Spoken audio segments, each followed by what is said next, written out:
Hey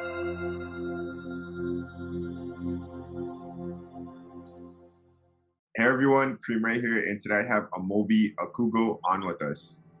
Amobi, how's it going? No, doing well, man. Just trying to get the new year started off on the right foot. How are you doing today? Good, good. Where are you right now? Where are you located? So I'm currently located in Sacramento, California. That's my hometown. Nice, nice. Again, I just want to thank you for taking the time for joining us today. So, can you please introduce yourself to the viewers? Yeah, so I'm Amobi Okugo, first generation Nigerian American. I've been playing professional soccer for the past 12 plus years. I'm also an entrepreneur and philanthropist. That's kind of what I'm about. I'm the oldest of four siblings. And yeah, I like to provide value in different ways. You know, I'm all about connecting and collaborating with different people that are looking to continue to find ways to provide impact and provide value. Amazing. That's why we're doing this right now. So, the question is, how did you go pro? Oh, great question. A lot of hard work, a lot of sacrifices, and a lot of luck. I was fortunate enough at a young age to, play at a pretty high level with some strong competitive teams, and then from there did like the ODP circuit and got invited to the youth national teams, like from the U14 to the U15, and then ultimately getting invited to residency. So I had to leave California and go to Florida to join the residency program, which is basically the boarding school U17 national team program where you compete for 2 years, travel all around the world to ultimately compete for the U17 World Cup. So I did that. After I was done, I went to UCLA. Fortunately, had a good season. We had a good class. We had a good team, and I got recognized for some of my ability, and got drafted in 2010, and been playing pro since then. So, you mentioned UCLA. That's an Ivy League school, correct? Correct me if I'm wrong. No, so UCLA is not an Ivy League school, but they like to say that it's one of the best public schools. So it's like the Ivy League of public schools. It's consistently ranked like top 5 undergrad programs from a public school standpoint. And yeah, it was a great time during my time there. Although I was only there for a year before I went pro, it was one of the best decisions I made from a standpoint of personal development and career development. That's amazing. So, in 2010, how old were you? I was 18, and then yeah, by the time the first game came around, I had turned 19. But I was 18 when I went pro. So you're 18, you signed pro, you had 1 year at UCLA. What was the experience like for you to make your dreams a reality? It was a blessing, to be honest. All the sacrifices that I made and all the sacrifices my family made for it to come to fruition in the sense of like going pro. Not to say that's the end all be all, but it was kind of like the cap of all the things that I went through. It was a blessing. And the fact that I've been able to do it for 10, 12 plus years is just a testament to, the people in my corner that have helped push me and help support me along my dream. So it's a blessing, but I don't take it for granted. And for like all the hard work that I had to do in my adolescence to finally go pro as a young man, it's like things you can't even like describe. Got it. What advice would you share with the next generation that want to go pro? I would say discipline. You know, there's a lot of distractions in the way of what you want out of your life. And that's for anything. But if you want to go pro, you're not the only one that wants to go pro. Not even in your own city. And then if you want to expand out, imagine how many people in your situation they want to go pro in your city. Okay, then how many people in your situation want to go pro from your state, then your region, then your country, and then soccer is a global game. So understanding the fact that you need to be disciplined, how much work you're putting in, are you making the necessary sacrifices? Not to say that you can't have fun or you can't, enjoy life, but are you making the necessary sacrifices that it takes to become a pro? Are you eating right? Are you working out? Are you, making sure your schoolwork's done? If you're in a situation where your schoolwork is a predecessor for you playing, are you treating people with respect? Are you a good teammate? Are you a good leader? Are you a good follower? These are all different things that take into account of what it takes to ultimately become a pro. And in order to get to that level, you need to be disciplined on your path there. Right. So, Amobi, you mentioned that you've been playing for 10 plus years. Can you just quickly mention all the pro teams that you played with so far and what countries they're in and league? Yeah, most definitely. So I'll give you a quick rundown. got drafted in 2010 in MLS first round super draft to Philadelphia Union, spent 5 years there, signed a new contract with Orlando SC. From there, got traded to Kansas City. From there, went to Portland Timbers. And then I spent a year as a free agent. And then I signed the last 3 years I've been playing with Austin Bold. They are in the USL, which is the second division. The first 8 years of my career with the teams that were mentioned before were in the Major League Soccer division. And then at this moment, I am currently a free agent. I may retire. I may keep playing. It's kind of up in the air. I'm at a stage in my life where I'm a little bit more picky with the situations that come about. But hopefully something can get figured out. If it does, cool. If it doesn't, I'm at peace with moving on into some of the different ventures that I'm involved in. Got it. First of all, again, I just want to thank you again for joining us because, as you said, you're very selective. So that's amazing to have you on the podcast. With saying that, I wanted to talk a little bit about something different here. I never really talk about the money side of things, right? You have 250 million. Oh, can you hear me? Oh yeah, you cut out for a second, but I can hear you fine. Okay, got it. So, as you mentioned, on an international level, you have 250 million players playing at different levels. I just want to drop some numbers here real quickly. According to FIFA's 2019 report, and at that time, there's only 130,000 players, not even 1%, which you're a part of, which is amazing. So with saying that, I want to talk about the money side of things because that's one of the differences, from amateur to pro. You got guys that are playing the game, and then you got guys that are getting paid for what they love to do, and you're a part of that. So what things changed, once you signed pro? You're getting a paycheck now, but what comes with that? Oh, that's a great question, and I love that stat. 250 million players play the game, and only 130,000 are playing at a level where they get paid. Right. Definitely, according to FIFA. Yeah. That's a great stat. I'm gonna steal that if you don't mind. But when it comes to like once there's money involved, it's no longer just like, oh, we're playing for fun, we're playing for development. It's a win or lose game. Life is about results. And if you're not performing at a high level, if you're not performing at an elite level, if you're not competing to take what's rightfully yours, then you are going to get replaced. It's just survival of the fittest, Darwin's theory, just on the soccer field or the basketball field or the football field, wherever, whatever sport that you're involved in, when there's money involved and you're in a professional ranking, this is how people put food on the table. So it's serious at all times. Obviously, you're going to have your fun off the field and, between games when you're winning and celebrating. But when it's on the field and there's a competition and that whistle blows and you pass that white line, it's a different ball game. And, these are people's livelihoods at stake. So there's a level of serious around your sport when there's money involved. And then you got to go from there. Got it. Great points. So you mentioned you played in the MLS. That's the top Division I league in the U.S.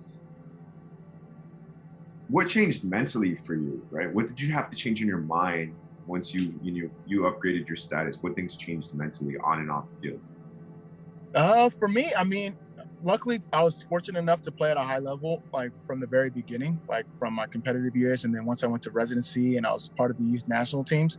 But playing in Major League Soccer, it's a whole different ballgame. Now you're dealing with not only domestic players, you're dealing with international players, you're dealing with different type of coaches, you're dealing with, intense travel, intense training regimen. In terms of, anything that changed, it was more just the standpoint of like, all right, I'm on my own now. So I don't have to I can't rely on my parents taking me to anywhere. I can't rely on my coach, like actually, finding out a way to like motivate me and push me. That has to come from within, because at the end of the day, I'm the professional athlete. I got to find a way to win their attention. I got to win their approval to play me. And with that, I got to perform. So that was like the only biggest difference. And it kind of ties in to the same thing, like when there's money involved, like you got to be the driver of your destination. Got it. Where can players reach out to you if they want to connect with you? Most definitely. You can reach out to me on Instagram at Amobi Says, or via LinkedIn, or if you check out my website, www.amobiokugo.com, reach out to me via the contact page. I'm always willing to help out, young players that are looking to develop. I do consultations. Hopefully, in the meantime, I'll be able to build out some training programs if people are interested around, how to become a pro or like what steps does it take. But if you want to reach out one-on-one, whether it's for an interview, whether it's a question or a consultation, just, check out the website or check out my socials. Absolutely, guys, go check that out. So, you know, you've had 10 plus years, you're a veteran. You're getting to that point of transitioning out of the career, possibly, maybe, depending on if you make the decision or not. Let's talk a little bit about, I don't want to say retirement. I want to say outside, like, what's the next chapter? What's the new chapter, right? How, some players are really tapped into like, yo, this is what I want to do for the next 10, 15 years. But sometimes, players or people don't think about the after career, right? So what have you done differently? You're an entrepreneur as well. As talk a little bit about, how you were able to navigate that and so on and so forth. Yeah, I mean, that's a great question. I think a lot of times, a lot of athletes don't think about what's next. As athletes, sports are guaranteed to end in divorce. Sports, you can't play forever, ever, unless you're Tom Brady or LeBron James. Like, those guys have been able to extend their careers because they're anomalies. But for the most part, you play, anywhere from 2 to 10 years, if you're lucky. So for me, luckily, I've started a couple businesses. I've been able to, do some things with my money to make sure that I'm set up for my future. But for me, I'm all about sports business, sports management, and marketing. Those are the things that I'm passionate about, and hopefully, I can continue to find my lane in those sectors. Got it. Can you just quickly mention the businesses or companies that you run? Yeah, so I started a Frugal Athlete, which is an online financial media platform that helps athletes take advantage of their leverage from a capital and career decision standpoint. Our goal is to help athletes make, manage, and multiply their money through financial education and athlete empowerment. So we have a media platform where we talk about different money management practices from the voices of athletes, website, podcast, newsletter, video channel, all that. We do workshops and stuff like that as well. Do speaking engagements. We do one-on-one and group coaching. So that's a platform that I have. I do consulting as a kind of a sports business consultant for a number of different organizations, whether it's helping develop programming, whether it's consulting, and building out some strategy programs. Just started wanting to kind of shift that into like its own business instead of just kind of doing it on a one-on-one basis. So hopefully in the coming weeks, we'll be announcing that. It's going to be called Serve Consulting Agency, because our mission is to serve. And then outside of that, do a couple things like as a media host and on some media, like as a media personality. So that's kind of the three buckets I want to stick to. But with life comes a lot of changes, so we'll see where life takes me, and hopefully, it continues to be in my favor. That's amazing. Maybe we can have a conversation on getting you on the One Soccer Nation advisory board, maybe if that's something that you would be interested in. I'm always interested. If you're good people and you have a good mission and we can make it work, I'm all about that. I mean, I appreciate you for even considering me. Absolutely, some good synergy could be created here. So you mentioned the consulting business. You mentioned a frugal athlete. Which one has been more fruitful, and which one has been your favorite so far in the sense of doing? Like, which one do you prefer doing? At the moment, I would say Frugal Athlete because it's my baby. It's the one I first started. It's the one that kind of got me into this space of, developing my passions outside of sport, outside of, just playing and just competing. This is a different type of competition. And the fact that I'm able to give impact to my peers as athletes and student athletes, it's been amazing. So hopefully we can build that to a place where, it's like a standalone business, and I know we will. But yeah, that's number one if we're gonna rank it, and then eventually it'll be on its own where I can start building out the other ones to a larger capacity. Got it. Did you guys get any investors, or do you guys have you just Nah, no investors, all self funded at the moment. nice? So you've played in multiple leagues. You played in the MLS, the USL. Is there any other leagues that you played in? Nope. Besides, no, those are the only two leagues I played in terms of a competitive elite landscape. Got it. Obviously, MLS is Division One, USL is Division Two. Well, USL Championship, right? Yeah, the USL Championship. So it's like officially the second division in the United Second. States North American market.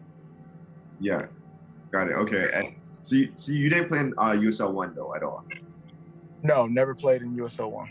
Okay, so you played in USL, so USL Championship Division Two, MLS Division One. So obviously MLS is the top division, but what's the differences in league? Did you notice anything different, or was there anything that you liked more? Yeah, just like tactically, obviously, when you're playing in a lower league, tactical differences are a big thing. Technical speed of play is a big thing as well, and then the logistics off the field. So with MLS, we were flying charters sometimes. We were getting like food and stuff like that. Whereas in USL Championship, we had to ride buses like for like 7 hours.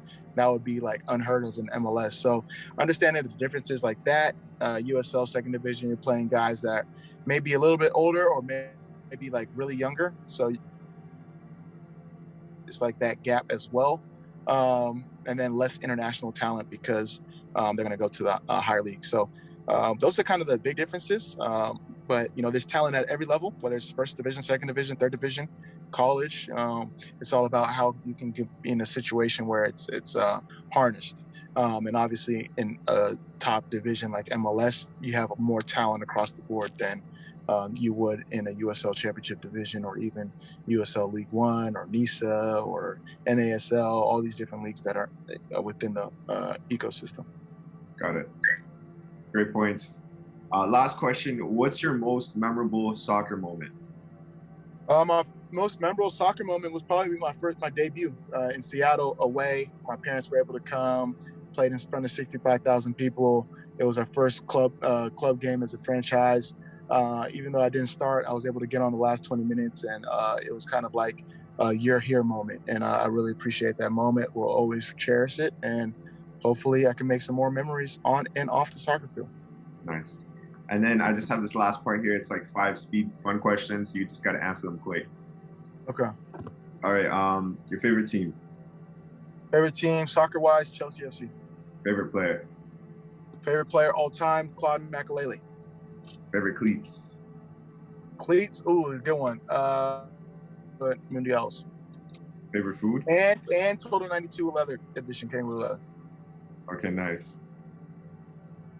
What about your favorite food? Oh, easy. Jollof rice, plantain, and chicken. Jeez. And favorite artist? Favorite artist all time, Tupac, current, Drake. Drake. Okay. From the 6th. Canada. Okay, so wait, Amobi, am I missing anything? Did you want to add anything else in here, or was that good? No, that's great, man. Awesome. Okay, so Amobi, before we go, I just want to again thank you for taking the time for joining us on the One Soccer Nation podcast. Thank you for having me, and keep doing what you're doing. I appreciate you guys considering me as a guest for your show, and talk soon.